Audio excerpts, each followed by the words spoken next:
Are we going to meet new archers this season? What'd you say? Are we going to meet new archers in season 4? New archers? Or a new station? No, there's no plans for a new station to come back into the picture. We'll definitely have a lot of screen time with her. No, but there will definitely be new grounders that we meet, and we'll play in the grounder archer political world a lot. Are you coming to take? Do you want to ask us both some questions? Can you what? I was just told that to sit at Jason's table.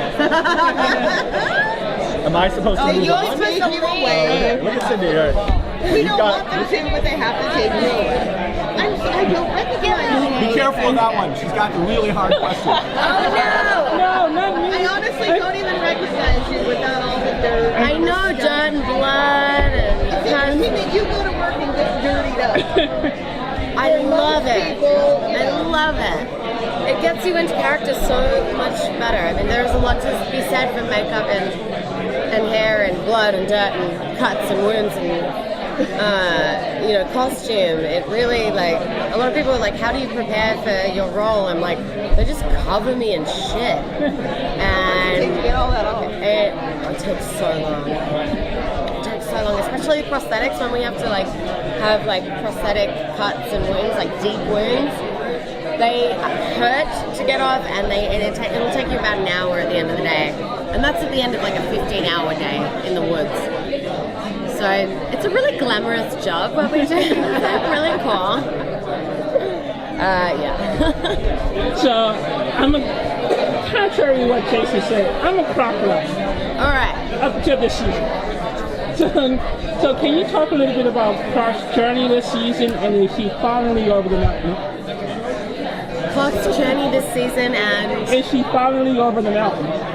Over the mountain? Over what happened at Mountain Running. I don't think she'll ever be over the mountain. I think she's been through a lot more since. It has distracted her from that. She went away, which was very unlike Clarke, to, at the end of season 2 to just say, to abandon her people, because it's always been about her people, and to find herself in the woods or kill panthers or, dye her hair red. And then, coming back into the grounder world and being reunited with Clexa and falling in love, really falling in love. I think kind of definitely distracted from that, but now that Lexa's gone and she has now been faced with the newer challenge of being faced with something she actually can't defeat. It bloody sucks for Clarke. But her journey throughout this season, I'm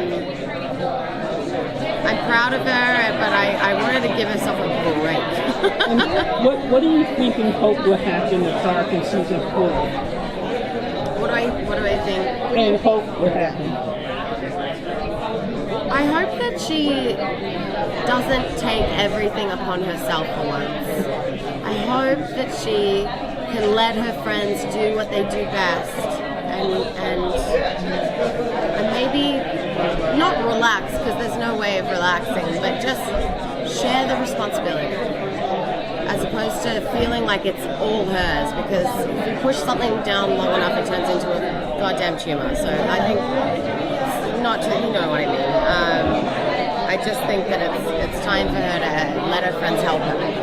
When Clarke actually left at the end of the previous season, the first thing I thought was she's doing penance for Mount basically going off. That's exactly what she was doing. And is that she couldn't deal with seeing the faces of everyone that she saved, because in those faces she would see everyone that she killed in Mount Weather. So she couldn't see anyone for a while. She just had to go and leave off the land and kill a panther or two and do something a little selfish. Yeah.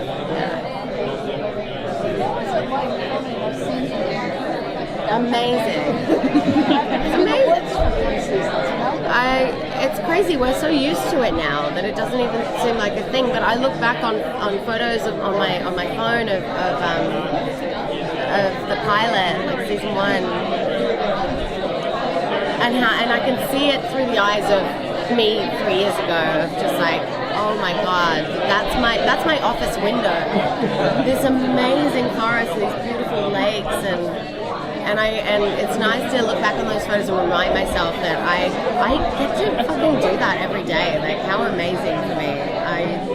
I'm so grateful that is my... Are you surprised by the growth of the show? Because I remember being here with you... About the what? I remember being here with you at your first appearance at Comic-Con, and it's like no one knew who you were and what the 100 was all about. Are you surprised by how it's grown? What's your fandom? I'm constantly surprised and terrified. To be honest with you, to be candid, it is like... It's so amazing, and I'm so happy, but I still don't quite believe it. It's like it happened so quickly that I have no words. You're still just holding on for dear life as you go through. I'm just doing it, I guess, and hoping that people still like what I do, and other than the love scene, which I'm sure that's how you would answer the question, what was your favorite scene or favorite moment from last season? From last season? Mm-hmm. Gosh, that's hard. From last season, I would have to say, God, there's so many. Do you know what? It was actually filming the season finale with Eliza in the City of Light. Okay. We had the best time together, and it was so nice that she came back for us, and she's one of my best friends in the world, and it was so nice to have my bestie back with me, and we're just like running through the streets of Vancouver together, and doing all these really emotional scenes. That was definitely the best for me, and you know what, like watching it back, I feel like it was the best episode of the season. I don't know if you guys agree, but I loved it. I got emotional. I was there and I got emotional. Like, how self-absorbed am I? But I think it's a pretty cool moment. Yeah. All right, thank you. Thank you.